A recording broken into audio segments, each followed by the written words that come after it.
બધા જ ખેડૂત મિત્રોને નમસ્કાર।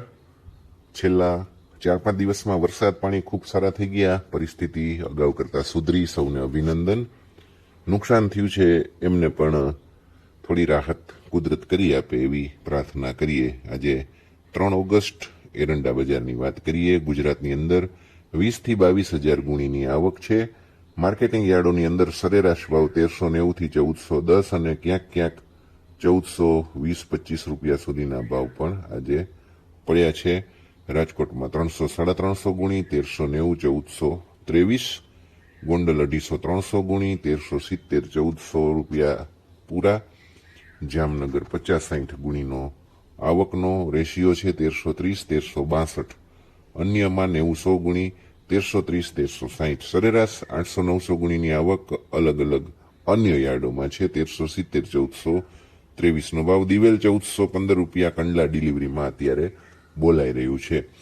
મિત્રો, સોમવારનો દિવસ છે આજે। સોમવારથી એટલે કે આજથી બધે જ વરસાદ અટકી ગયો છે। છૂટા છવાયા ઝાપટા ક્યાંક ક્યાંક પડે છે, પણ 1-2 દિવસમાં સુંદર મજાનો વરાપ આવવાનો છે। લગભગ 12 કે 15 ઓગસ્ટ સુધીનો વરાપ અત્યારે જોવા મળે છે એવું લાગે છે। વચ્ચે વચ્ચે ઝાપટા આવતા રહેશે, પણ એકંદરે વરાપની સ્થિતિ હવે 10-12 દિવસ સુધી રહેવાની શક્યતા છે। આ દરમિયાન વાત કરીએ માર્કેટિંગ યાર્ડની અંદર એરંડાની આવક 10 થી 12 હજાર ગુણી સુધી જે ઘટી ગઈ હતી વરસાદમાં, એ આજે વધીને સોમવારે 20-22 હજાર ગુણી સુધી પહોંચી છે। થોડી આવક પુરવઠો વધ્યા છે। આવકનું જોર હવે થોડુંક ઓછું રહેવાનું છે, છતાં 30 હજાર ગુણી સુધી ફરીથી નવી આવક ચાલુ અઠવાડિયામાં દેખાશે, કારણ કે ઘણા દિવસથી આવક દબાયેલી હતી। એકંદરે વેચવાલી કપાતી જાય છે, બધાને 1450 કે 1500નો ભાવ દેખાય છે। એટલા માટે સ્ટોકિસ્ટો પાસે માલ છે, ખેડૂતો પાસે પણ એ જ રીતે માલ પડ્યો છે। હાલ વાવેતરનો સમય શરૂ થયો છે, એટલે થોડી સાવધાની વચ્ચે વેપાર થઈ રહ્યા છે, કારણ કે વાવેતર વધશે એવું અત્યારે માનવામાં આવે છે, પણ જૂના સ્ટોક અંગે કોઈ ક્લેરિટી નથી, કોઈ સ્પષ્ટતા નથી, એટલા માટે અત્યારે વેચવાલી થોભેલી છે। પણ જૂના સ્ટોક કેટલા છે એનો આઈડિયા આવશે તો બજાર આપોઆપ એની દિશા નક્કી કરશે। હાલ પૂરતું બજારમાં અથડામણ ચાલુ રહેશે, મજબૂતી રહેશે। છેલ્લા વરસાદ મગફળીના, કપાસના બંને પાક માટે અને અન્ય પાકો માટે પણ ચોક્કસ અનુકૂળ થયા, ફાયદો થયો છે। એટલે મગફળીનું વાવેતર જે છેલ્લા વરસાદથી એમાં થઈ શકે એવા સંજોગ હતા, તો મગફળીનું વાવેતર કેટલું થયું છે એના આધારે એરંડાનો વિસ્તાર નક્કી થશે। પણ ગયા વર્ષ જેવું વાવેતર થઈ જશે એવું અત્યારે ચોક્કસ અંદાજ બેસી રહ્યો છે। કદાચ એનાથી વધારે થાય તો પણ નવાઈ પામવા જેવું નહીં રહે, પણ આ બધું ક્લિયર ત્યારે જ થશે જ્યારે સપ્ટેમ્બર મહિનો અડધો પોણો વીતી જશે, કારણ કે ત્યાં સુધી વાવેતર આપણે ત્યાં થતા હોય છે।